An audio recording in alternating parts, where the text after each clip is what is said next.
제7강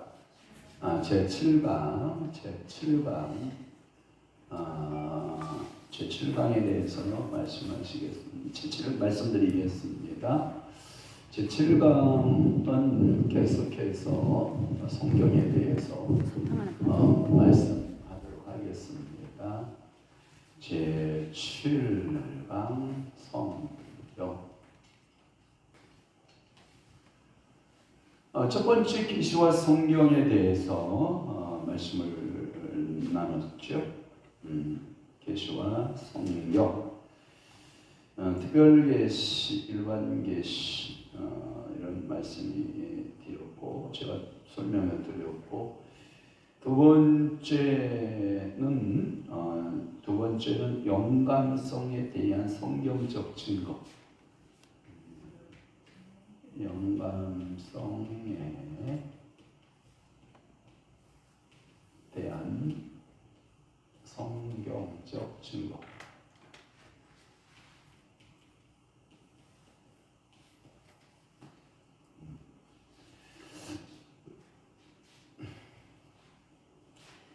모든 성경은 하나님의 감동에 의해 쓰여진 것이며 믿음과 행위의 절대 표준이다.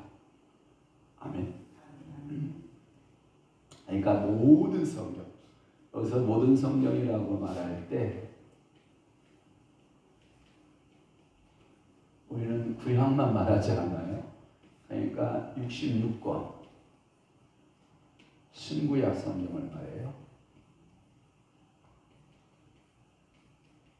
이 신구약 성경이 하나님의 감동으로 쓰여졌다. 이것을 믿으시오.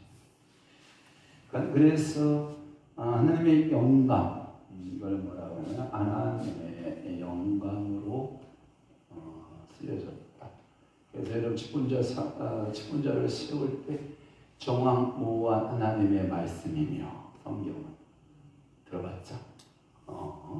그래서 우리 신앙의 고백의 기준이 될 수 있는 것은 뭐냐면 위스트민스터 소테요리 문답. 그러니까 소요리, 대요리, 위스트민스터 신앙 고백서의 그 문답이 있고 우리 유일한 신앙의 기준은 하나님의 말씀을 정황모호한 하나님의 말씀이 영감된 말씀으로 믿는 거예요. 그러니까 하나님의 말씀에서 여러분 오류를 찾을 수가 있다 없다? 없다. 여러분 신이라는 게 이렇게 중요한 거예요. 여러분들이 그 노래를 찬양을 이렇게 부르다 보면 그냥 쭉 이어져요. 쉼표가 있어요. 쉼표가 있죠. 쉼표에 따라 노래를 잘 치는 사람이 노래를 잘 부르는 사람이지. 쉼표 없이 막 부르면 이게 뭐예요? 노래인지 이게 뭐 랩인지 이게 이해가 안 될 정도인데. 그러면 인생에도 여러분 뭐가 필요할까? 쉼이 필요하지. 믿음의 쉼이 필요하고 그게 뭐냐면 한 발자국을 도약하기 위해서 새로운 활력을 보충하는 거. 아까 끝날 때는 재미 진짜 힘들었죠. 근데 지금은 싹 가셨잖아요. 그와 같이 하나님께서 여러분들에게 또 새로운 은혜, 밝은 정신을 주는 거죠. 그래서 믿음과 행위, 이 믿음과 행위에서 절대 기준서예요. 그러니까 여러분들이 성경의 말씀들을 다른 말로 하면 영어로 표준이라는 말, 기준이라는 말이 있는데 이 표준, 기준이라는 말을 영어로 캐논이라는 말을 써요. 이 캐논이라는 말은 줄자라는 말은 정확한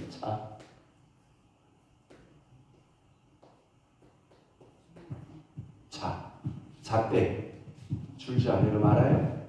여기서 여기까지 뭘 재봐라. 재보면 그것이 정확하게 나오는 거죠. 모를 때 서로 이러다 보면 거기서 얼마까지 그 길이가 얼마 나올 거냐? 대충 얼마? 이게 안 된단 말이에요. 그러니까 줄자 딱 그래서 120, 125 딱 나와야 거기에 맞춰서 재단을 하고 일을 하고 이렇게. 그러니까 성경은 여러분들의 인생의 캐논이 되는 거다. 줄자가 되고 인생의 기준서가 된다. 아멘. 그렇게 믿으시기를 바랍니다.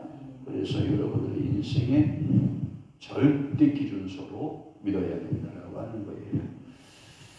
어떤 사람은 성령의 영감 교리를 간혹 부인하기도 하지만 이는 잘못이다. 왜냐하면 성령의 영감의 교리를 인간적 창작적 선물이 아니라 성경에 근거한 교리이기 때문이며 이 교리는 많은 성경의 증거가 같지만 여기서는 그 중에 몇 구절을 지적하고자 한다. 구약 성경의 저자들은 주님께서 그에게 명하시는 것을 기록하도록 거듭 계시의 말씀을 주셨다라고 하는 것이고요.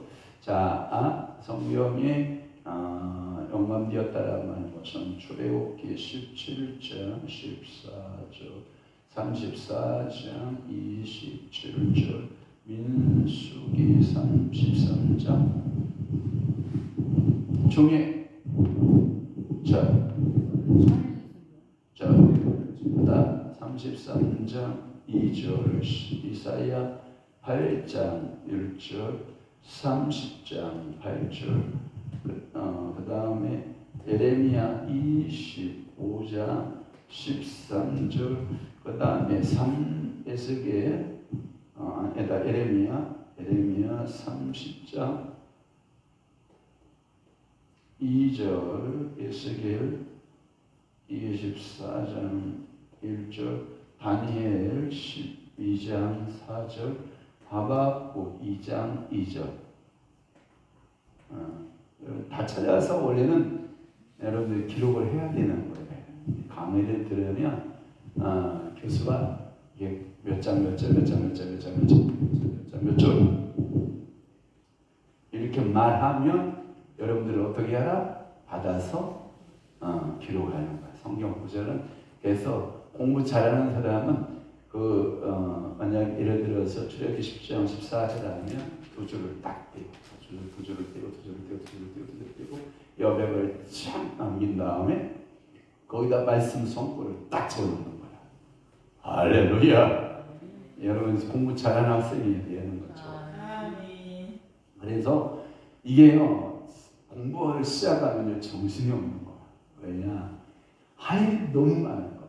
그러니까 여러분들이 신학교 가면 뭐 조리신학 배워야지, 성경신학 배워야지, 구약신학 배워야지, 또는 성경 해석학 배워야 되지, 또는 교회사 배워야지, 성경 뭐 또 일반 결혼 같은 거 다 배워야 되지. 막 이게 정신이 없는 거야, 학교 때는.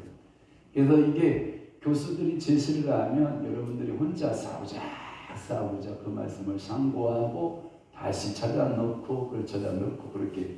공부는 같이 하는 게 아니에요. 혼자 하는 거예요. 길은 누가 가르쳐주고? 목사님이 가르쳐주고. 그리고 하나님과 나하고의 관계 속에서 같이 찾아가는 거예요. 여러분들이 이렇게 이해하셔야 돼요. 그래서 구약 선지자들은 주님의 말씀을 전한다고 의식했으므로 이와 같이 주께서 말씀하셨느니라. 주의 말씀이 내게 임하셨느니라. 이 특징이라는 거예요. 주께서 내게 말씀하셨느니라. 주께서 주님의 말씀이 내게 임하셨다라고 하는 이런 표현들이 가득 차 있다는 거예요. 그런데 사도 바울은 이렇게 특징을 가지고 있다는 거예요. 바울 사도는 성령이 가르치는 말씀이라고 했다. 고린도전서 2장 2장에 13절의 말씀에 보면 성령이 가르쳐 주신 말씀, 성령께서 가르쳐 주신 말씀이라 이렇게 되어 있는 거예요.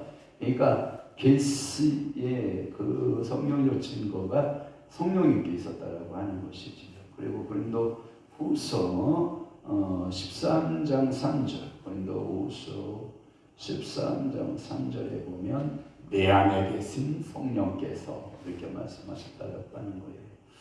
데살로니가 교인들에게 보내는 말씀 가운데도 사일전 2장 13절에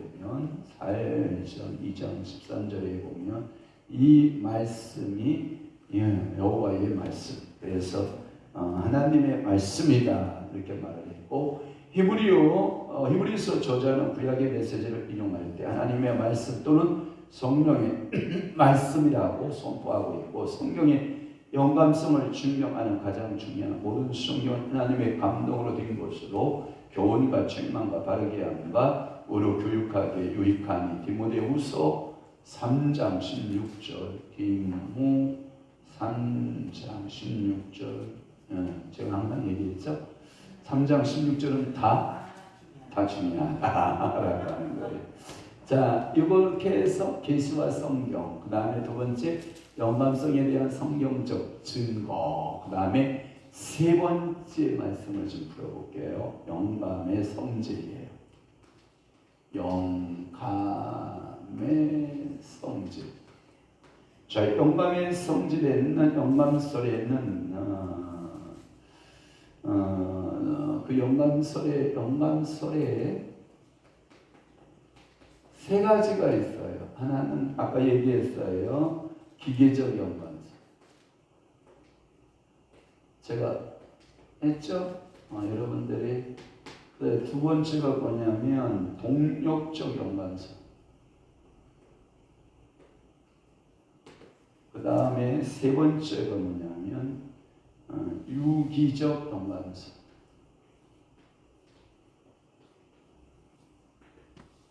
이 세 가지 썰 1, 2번은 버리는 거예요. 알았죠?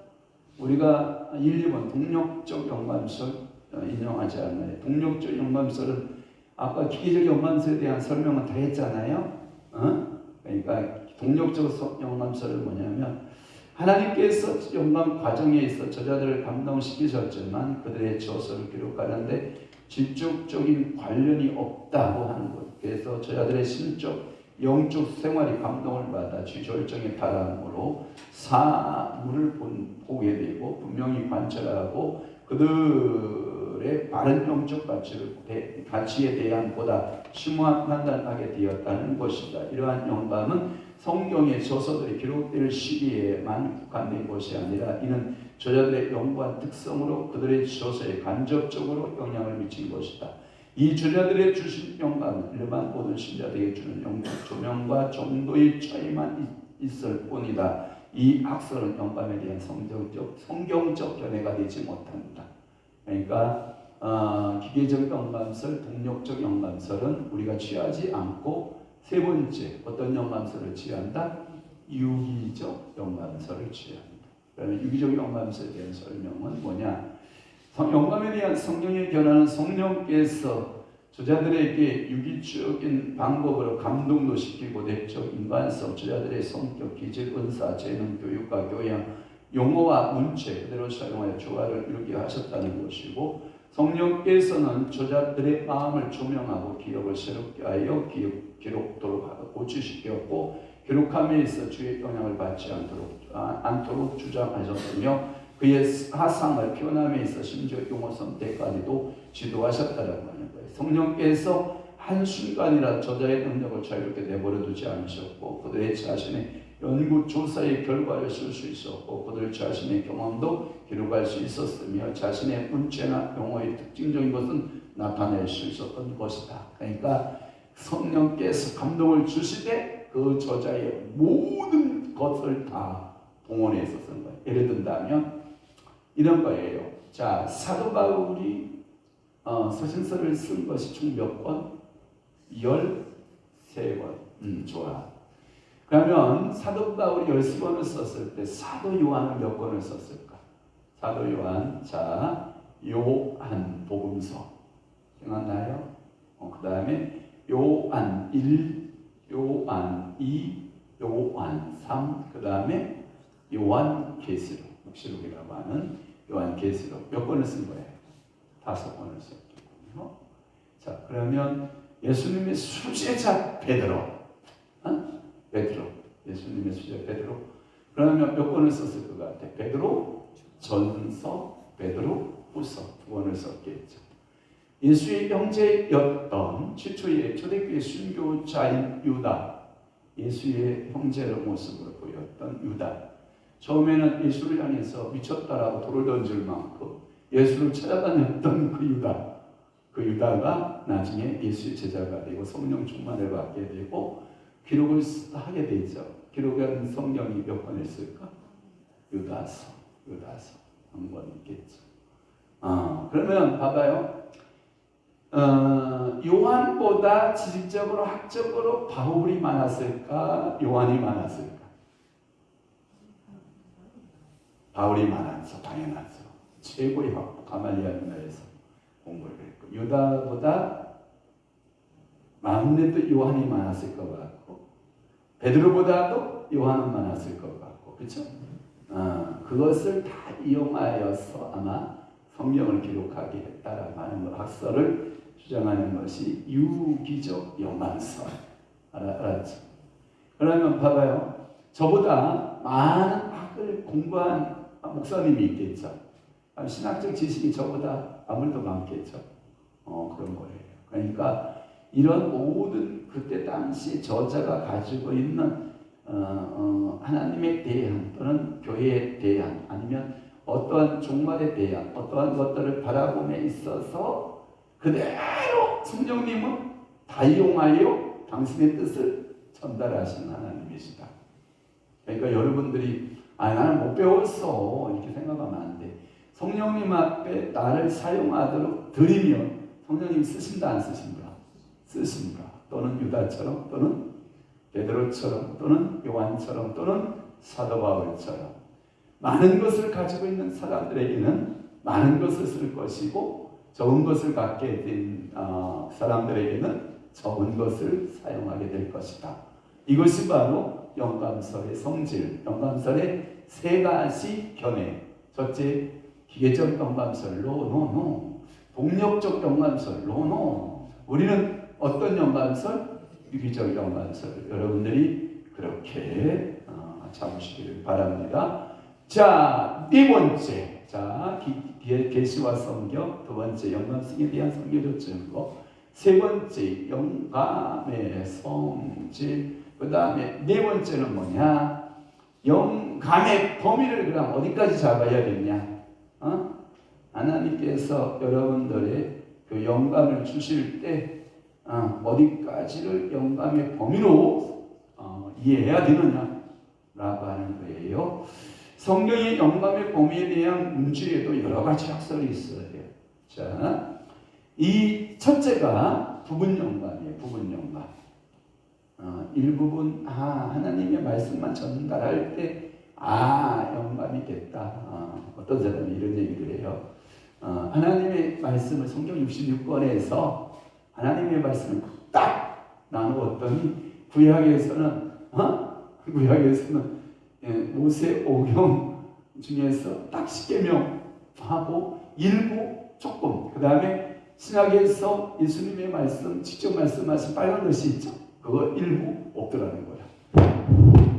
원인지 이해되죠? 그러니까 없는 거예요. 이게 영감적으로 사용되지 않은 거예요. 직접 쓴 그러니까 이게 뭐냐? 하나님께서는 저자들의 모든 것들을 그대로 이용하고 그대로 다 사용하시는 거죠. 부분 영감설 우리는 인정하지 않아요. 그러니까 이 부분적 영감은 합리주의적인 영향을 받아서 어떤 학자들은 성경 전체 영감을 부인하거나 부분만 영감되었다. 그러니까 이제 현대신학으로 넘어오면 현대신학을 배울 때 이렇게 말해요. 성경을 재편집 학파들이 성경을 재편집해 본 거야. 하나님이 직접 말씀하고 부분만 쫙 편집해보고 예수님이 직접 말씀한 걸 쫙 편집해보고 다 편집해보니까 집기 성경에 하나님 말씀이 적더라.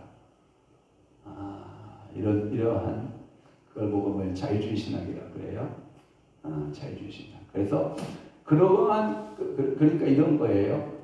바나나 우유 알아요? 바나나 우유. 네. 바나나 정확한 명칭이 뭐예요? 바나나 마두유죠.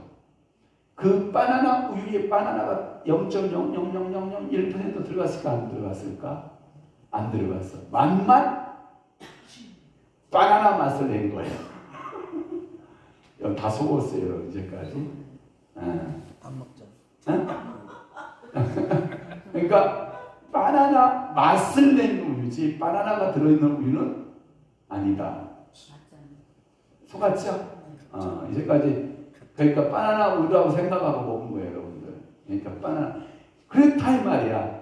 근데 하나님의 말씀이 그곳을 들어갔는데 이게 하나님의 말씀이라 할 수 있겠느냐? 그러니까 그것을 영감설에 의해서 부정해야 된다 이렇게 보는 거지. 그렇게 들어가는 거야.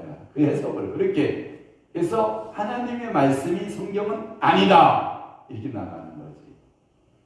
왜? 쫓아봤다는 거야. 말씀을 직접 연구해 보니까 하나님이 직접 말씀한 것이 너무 적다. 그런데 요 정도 들어간 하나님 말씀, 하나님이 성경이라고 말해야 네가 읽느냐? 안 된다. 이거 너무 불합리하다. 이렇게 해석하고 나가는 것들이 자유주의 신학. 이 자유주의 신학은 거의 뭐 이단적 사고에 가까워요. 그러니까 여러분 그런 영향을 합리주의 사고나 이런 영감설을 믿는 자들의 학자들의 말을 여러분 들을 필요가 있다 없다? 없다라고 하는 거예요. 그러면서 또 어떤 학자들은 구약의 영감성은 부인하면서도 신약의 영감성을 인정하는. 그러니까 이게 뭐냐면 한쪽 부분은 부인해버리고 한쪽 부분은 인정하고 이 부분은 영감, 이 부분은 영감 아니다. 이렇게 부인하는. 그러니까 부분적 영감설은 안 된다. 우리가 인정하지 않는다라고 하는 거예요. 또 어떤 학자는 성경의 도덕적 교훈이나 종교적 교훈은 영감이었지만 역사적 부분은 많은 현대적 고고학적 과학적 오류가 있다고 주장합니다. 다른 학자는 산상 구원만이 영감이었다고 주장하기도 하고 이러한 견해를 택하는 학자들은 이미 그들의 성경을 상실하고 말았다. 왜냐하면 이런 견해의 상당한 차이는 성경의 어느 부분이 영감되고 어느 부분이 영감되지 않았는가를 아무도 확실히 결정할 수 없기 때문이다. 또 성경의 사상만은 영감되었지만 용어의 선택은 저자의 인간적 지혜에 완전히 의존한다는 학설도 있다. 그러나 이 주장은 사상이 용어와 분리될 수 없으며 실성 용어 없이 정확한 사상이라 불가능하다는 의문을 남기게 된다. 그러니까 우리는 이 부분적 영감설 믿는다 안 믿는다? 안 믿는다. 그러면 어떤 영감설을 믿느냐? 우리는 두 번째 완전 영감설을 믿는다. 하나님의 말씀은 완전 영감을 받았다. 그래서 성경 66권은 하나님의 말씀이다.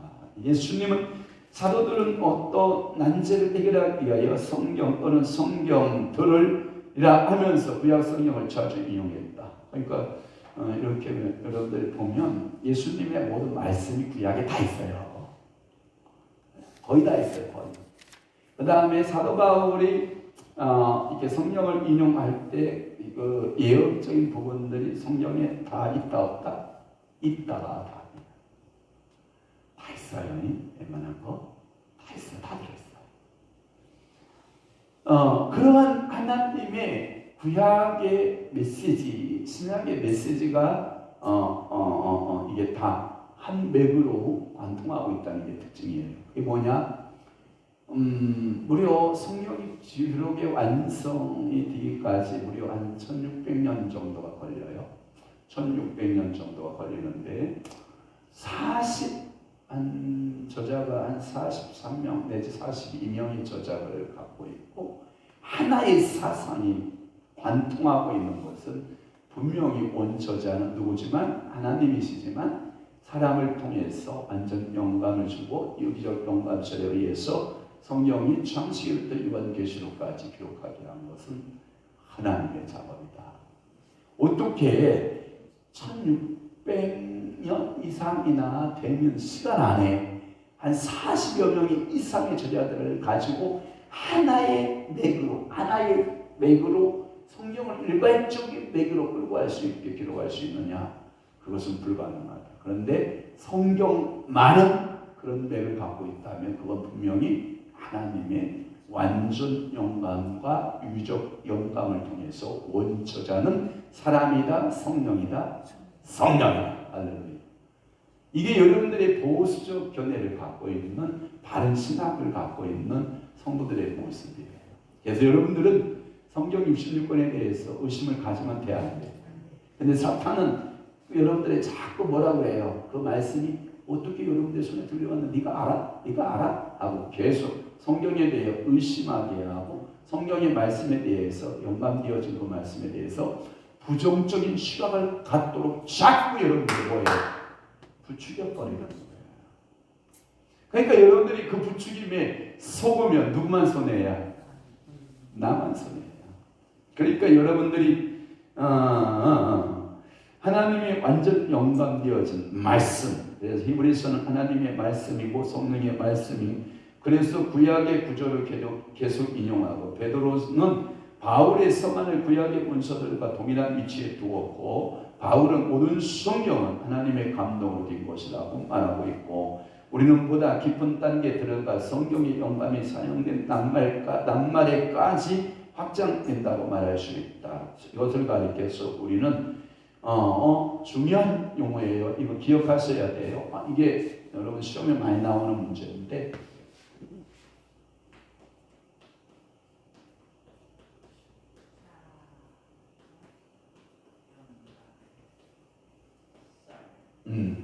이게 주제의 영감성. 이것을 여러분이 꼭 시험에 항상 나와요. 그래서 축제적 영감 교리는 완전히 성령에 근거한 교리이고, 주님께서 모세와 여호수아에게 기록한 것을 실제로 알려주셨다는 사실을 우리는 여러 곳에서 찾아볼 수 있다. 선지자들은 여호와께서 그의 말씀을 자기들의 입술에 두시고 그 말씀을 백성에 전하도록 지도하신다라고 하는 것이고, 사도 바울은 여호와의 말씀을 성령이 가르칠 말씀이라고 표현했고, 바울은 예수님은 한 개의 단가를 가지고 이루는 교도심을 본다. 아멘. 자, 여기까지 해서 네 번째 영감의 범위. 또 하나, 다섯 번째는 뭐냐면 성경의 완전성이에요. 다섯 번째, 성경의 뭐라고요? 완전성. 성경의, 여러분 성경은 불완전하지 않아요. 성경의 완전성에 대한 것을 여러분들이 신뢰하고 믿으셔야 돼요. 개혁주의의 학자들은 로마 카톨릭과 일부 신교 종파와 반대되는 성경 영감론을 택한다. 로마 카톨릭 교회는 성경의 권위를 교회에 두었어요. 로마 카톨릭 교회가 성경의 권위를 교회에 두고 있고, 반하여 개혁주의는 성경의 권위가 영감된 하나님 말씀 자체에 있다고 봐. 이게 뭐냐면 이런 거예요. 자, 봐봐요. 자, 우리는 창세기부터 요한계시록까지 66권을 성경의 정통교회로 믿어요. 로마 캐톨릭 교회는 여러 캐톨릭의 훌륭한 사제나 또는 성경학자들이 모여서 그들이 66권 위에도 외경이라고 하는 성경이 있어요. 외경 성경은 세 가지로 분류가 되는데, 자, 성경은 우리가 믿는 66권을 가리켜서 정경, 뭔지 알죠? 그 다음에 첫 번째가 정경, 두 번째가 외경, 그 다음에 세 번째가 위경, 도마복음서. 여러분들이 이거 누구야? 우리나라의 철학 강의를 했던 오케이. 돌이 도마복음서 강의하잖아. 돌이요, 제 서재에 돌 강해서가 많아요. 성경 강해서가 많은데, 돌이요, 성경 해석을 아주 나쁜 쪽으로 해석을 해요. 외경, 정경적 강해를 하면 좋은데, 유익한데, 꼭 외경이나 위경 쪽을 컨텍스트를 잡아요. 컨텍스트를. 이야. 여러분, 로마 캐톨릭 교회는 외경과 위경까지도 성경이라고 인정을 해요. 우리는 외경과 위경은 성경이 아니다. 로마 캐톨릭 성경에 보면 바룩서, 마카비서 들어봤어요? 그런 성경들을 외경으로 보는 거예요. 그래서 그들은 캐톨릭용 성경에는 위경이 가운데 들어있어요. 이해되셨죠? 또 하나 위경들이 굉장히 많아요. 그런데 자 여기서 이제 핵심이 들어가는 거예요. 성경으로 넣는다. 가나들이 말하는 위경까지 넣는다라고 말할 때 고일사제나 여러 그 캐톨릭 학자들이 모여서 여러 사문서 성경들이 있을 거 아니야. 그것을 자기들이 정경에 넣는다 이렇게 보는 거야. 그런데 우리 개혁주의 교회에서는 뭐라고 말하냐?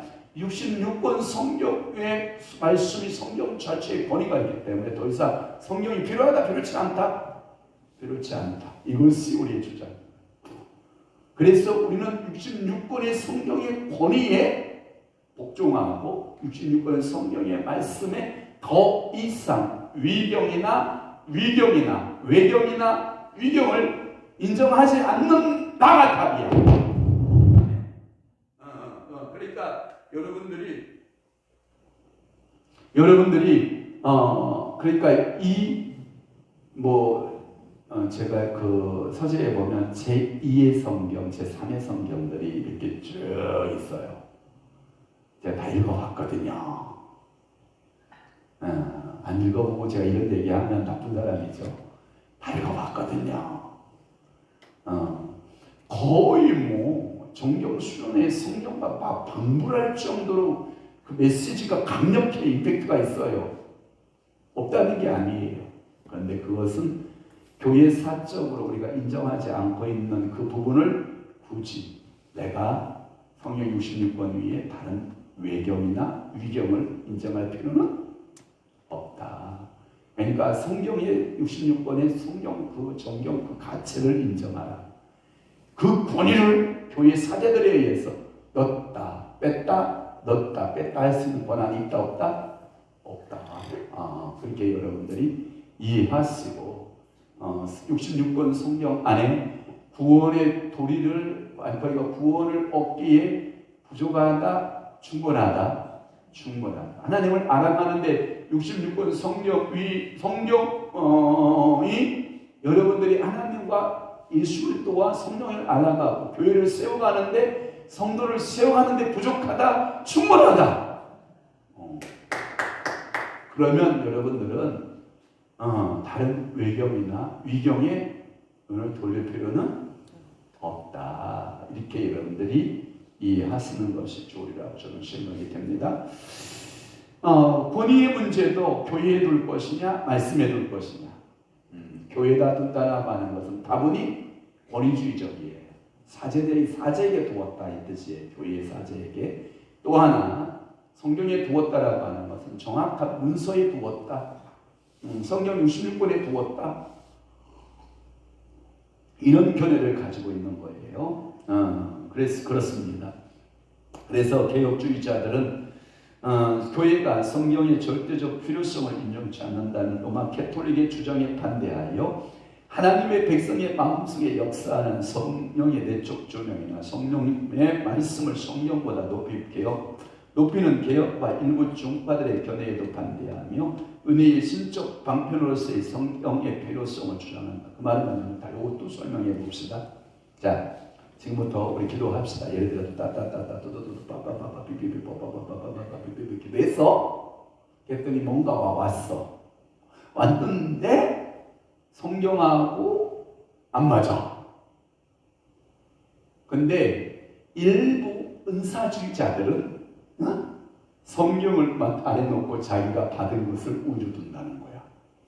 그런 오류를 범하면 된다, 안 된다? 안 된다. 그것은 개인적인 영적 체험으로 간주해야지. 성경하고 나하고 맞지 않은 부분을 성경이 잘못됐어라고 성경을 배제하고 내가 따다다다 해서 보고 들은 것에 대해서 성경보다 위선에 두는 것은 위험하다. 언제인지 되십니까? 얼마나 많은 은사자들이 성경을 넘어선 경우가 있습니다. 옛날에 여러분들 10월 28일인가요? 10월 28일, 10월 26일인가? 재림 종말 마지막 종말 운자들이 한참 극성을 부릴 때가 있었죠. 성경보다 자기의 영적 체험을 우선했기 때문에 나타나는 현상입니다. 뭔지 아시죠? 성경에 그날과 그 시를 안다 모른다? 모른다. 그런데 이런 말이 있어요. 구약 성경에 보면 하나님이 선지자들에게 자신의 뜻을 알리지 않고선 행하심이 없다라는 말씀도 있거든요. 그러니까 자기들이 선지자라는 거예요. 영적 선지자라 이 말이야. 근데 하나님 말씀을 내가 받았다. 그런데 성경의 우위성을 성경보다 자신이 우위성 위에 두니까 체험을 성경보다 우위성 위에 두니까 그런 오류에 빠진다. 항상 모든 성도들이 영적 은사의 체험이 있을 때 기준인 캐논이라고 했잖아요. 캐논의 성경에다가 적용을 시켜봐서 성경보다 넘으면 여러분 주장하면 안 돼요. 뭔지 알죠?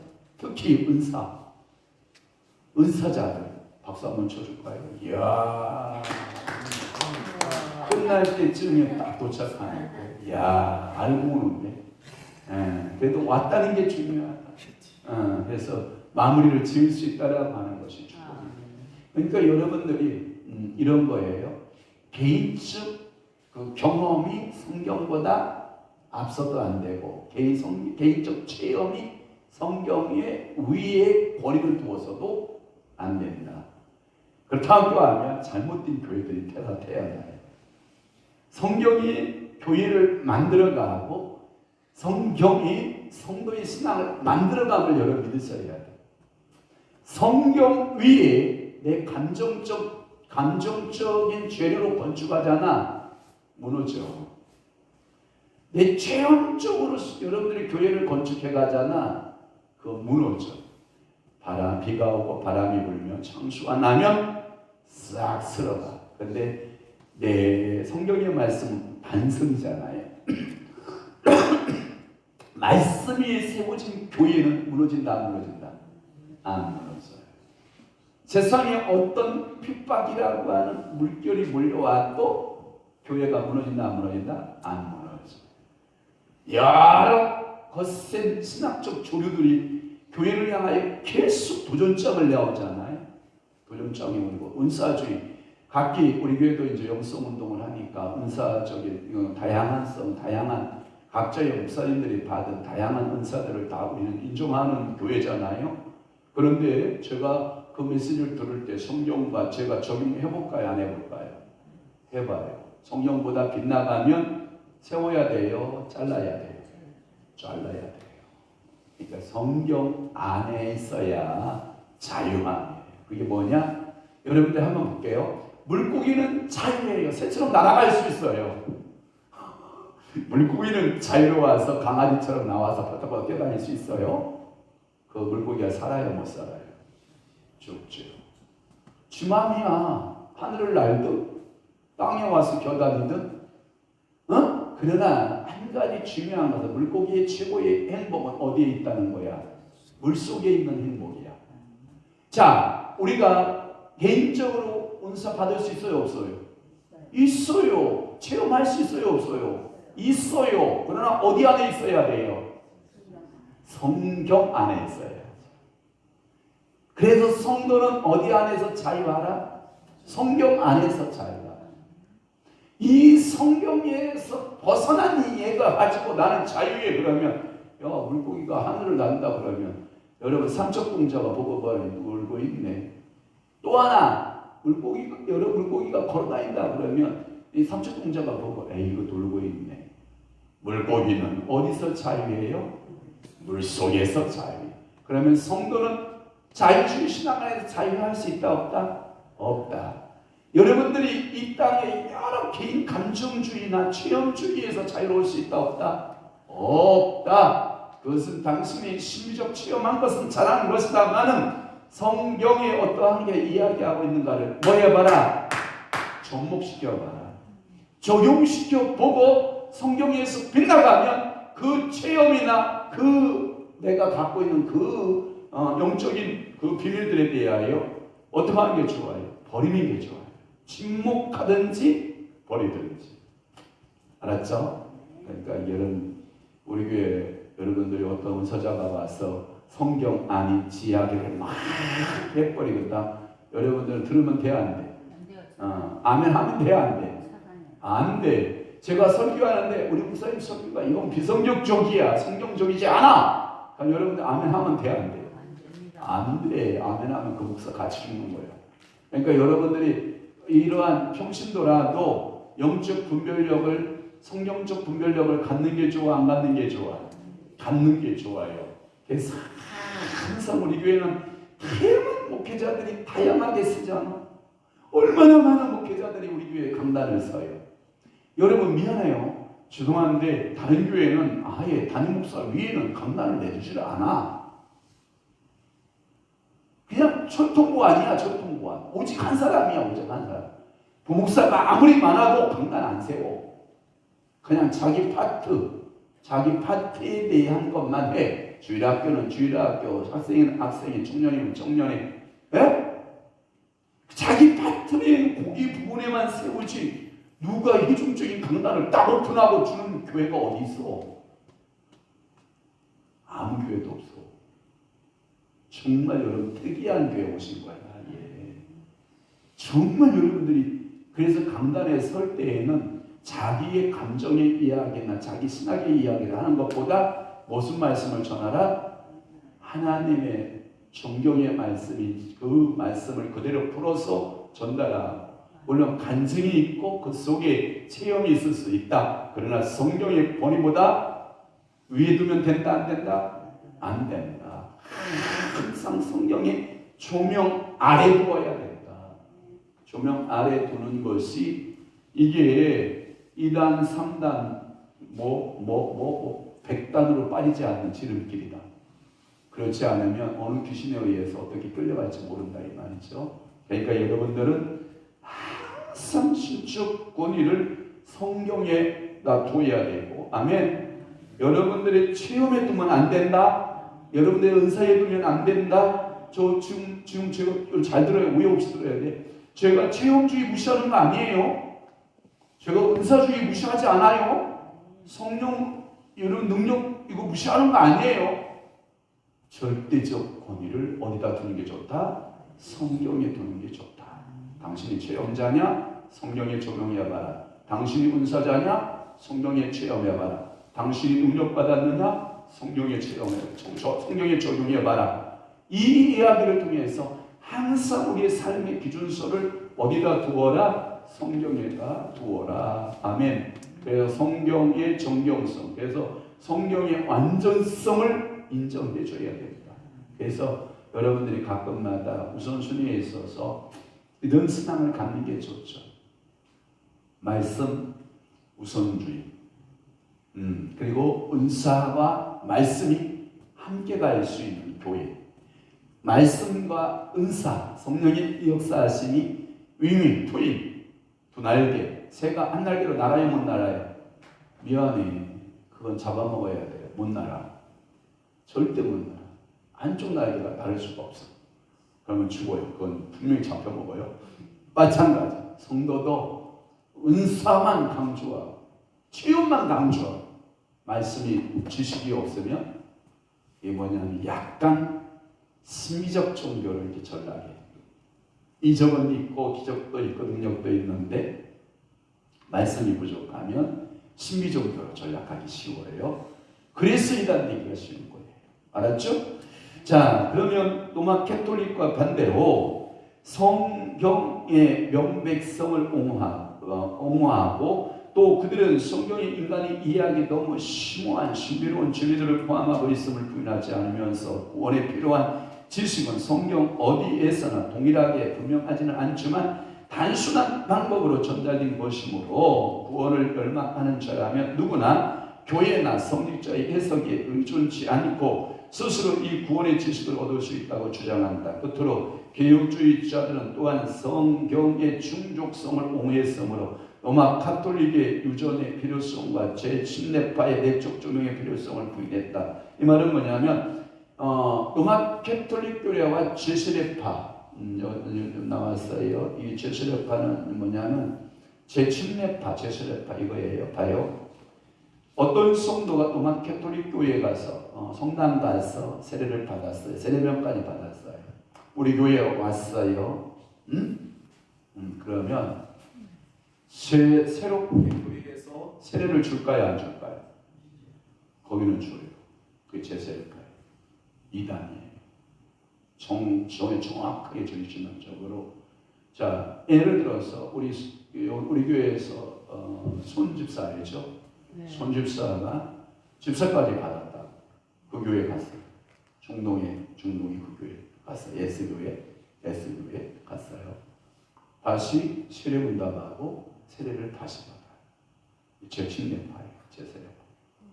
우리는 저희 교회 분명히 말씀드려요. 로마 캐톨릭에서 세례를 받고 우리 교회에 오면 세례 준다 안 준다? 안 준다. 예수의 세례는 한 번이어야만 되지 두 번의 세례만 될 수 없다라고 하는 거예요. 근데 제세례파들은 또 자기 교회 올 때마다 다 세례 다시 준다는 거예요. 그래서 그쪽이 욕먹는 거예요. 알았죠? 그런 거야. 그래서 욕먹는 거야. 그래서 다 인정해요. 그러면 예를 들어서 성결교에서 세례 받았어. 우리 교회 왔어. 제세례 지원 안 줘? 안 줘. 그 교회 가면 받아야 돼. 이게 문제예요. 제세례파 안 돼. 예수님의 세례는 한 번이에요. 이 땅의 세례는 몇 번? 한 번. 두 번 다시 제세례파적인 세례를 주면 된다 안 된다? 안 된다. 이것을 여러분들이 꼭 명심해야 되는데 어느 교단 가면 바로요. 교육받고 받으셔야 됩니다. 그래야 우리 교회 멤버십이 됩니다. 이렇게 말하는 교회들이 있기 때문에 그래요. 그것은 뭐냐면 제7내파나 로마 가톨릭 교회의 이러한 뭐냐면 교회에 보면 교회마다 전승, 유전이 있어요. 이렇게 내려오는 예배의 전승이 있듯이 로마 캐톨릭 교회의 예배의 전승이 있고 이러한 그런 모든 그 예배의 전례가 있는데 우리 개혁교회하고 예배 형태가 같아요? 달라요? 달라요. 놀랍게도 우리 개혁주의 교회는 이런 거예요. 천주교회, 로마 가톨릭 교회는 예전을 중심으로 한 예배예요. 예전적이에요. 모든 예배가 앉았다 일어섰다 앉았다 일어났다. 그 다음에 기도문도 여러 기도문이 있어요. 그 다음에 그 주위에 성인을 섬기는 주일이 있어요. 그래서 성인에게 비는 그 기도문이 다 달라요. 매주일마다. 그리고 그 로마 가톨릭 교회에서 우리는 성찬 예식이 거의 없잖아요. 우리는 말씀주의자니까 말씀을 주로 시간을 많이 할애야 하고 저희 교회 같은 경우는 한 달에 한 번씩 성만찬이 있기 때문에 굉장히 성만찬이 많은 교회예요. 그런데 로마 가톨릭 교회는 항상 성만찬을 해요. 떡을 항상 분배해 준다고요. 그러니까 그런 면에서 그들의 예전적 교회에 반하여 우리 개혁교회는 말씀 중심적 예전의 예배를 드리고 있다라고 하면 생각하면 돼요. 언니 이해되셨으면 좋겠네요. 그래서 오늘 여기까지 공부를 하고 다음 주에는 계속해서 화요성령 공부, 하나님에 대한 신론을 대해서 이제 여러분들에게 오늘 성경론, 알았죠? 성경론에 대한 해석들을 우리가 다 살펴보았고 다음 주에는 하나님의 본질, 하나님의 존재, 이 신론 여러분들에게 이 화요성경 공부를 통해서 7개 기둥, 내 신학의 7개 기둥을 뚠뚠이 세워라. 자, 또 하나 저를 보세요. 여러분들이 제가 늘 강조했던 것 중에 하나가 뭐냐? 여러분들이 신앙생활에 있어서 견고한 집을 지으려면 기둥이 필요하다, 필요치 않다? 필요하다. 그래서 여러분들이 인생살이에 있어서 견고한 기둥을 세우는데 어떤 기둥이 가장 좋더냐? 내가 생각한 거예요. 우리 교인들이 적용한 거예요. 적어도 10개의 기둥은 세워라. 그게 뭐였죠? 모세가 하나님의 호렙산에 가서 뭘 받아와요? 10개의 계명. 그래서 십계명이죠. 원래 십계명이란 말이 없어요. 10개의 계명이라는 뜻이에요. 근데 후대의 학자들이 10개의 계명이니까 십계명이라는 이름을 붙여준 거예요. 10개의 계명에 인생의 기둥을 세워서 신앙생활하라. 아멘. 신앙생활에는 몇 개의 기둥이 필요하다? 10개의 기둥이 필요하다. 그 다음에 신학에 있어서는 여러분들 몇 개의 기둥이 필요하다? 7개의 기둥이 필요하다. 7개의 기둥은 신학적 기둥이다. 그래서 여러분들이 성경론, 신론, 그 다음에 인간론, 그 다음에 구원론, 기독론, 성령론, 교회론, 종말론, 이 7가지의 뭐예요? 기둥을 신학적으로 튼튼히 세워지면 무너진다, 안 무너진다? 안 무너진다. 십계명 말씀을 여러분들이 철저히 지키면 인생이 무너져요, 안 무너져요? 신앙적으로 안 무너져요. 그러니까 여러분들이 신앙적으로도 무너지지 않고 또 하나 신학적으로도 무너지면 된다, 안 된다? 안 된다. 그래서 이 화요성경 공부를 하는 거예요.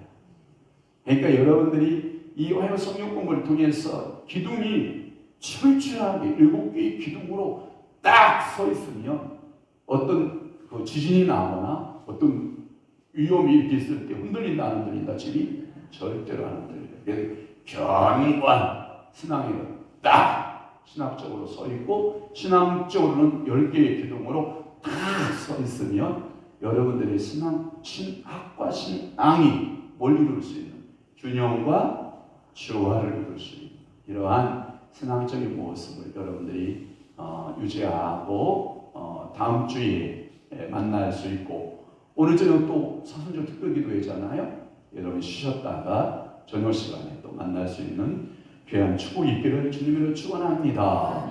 기도하겠습니다. 좋으신 아버지 하나님, 오늘도 성경에 대한 귀한 말씀, 성경론에 대한 말씀들을 풀어갈 수 있게 해주시오니 감사합니다.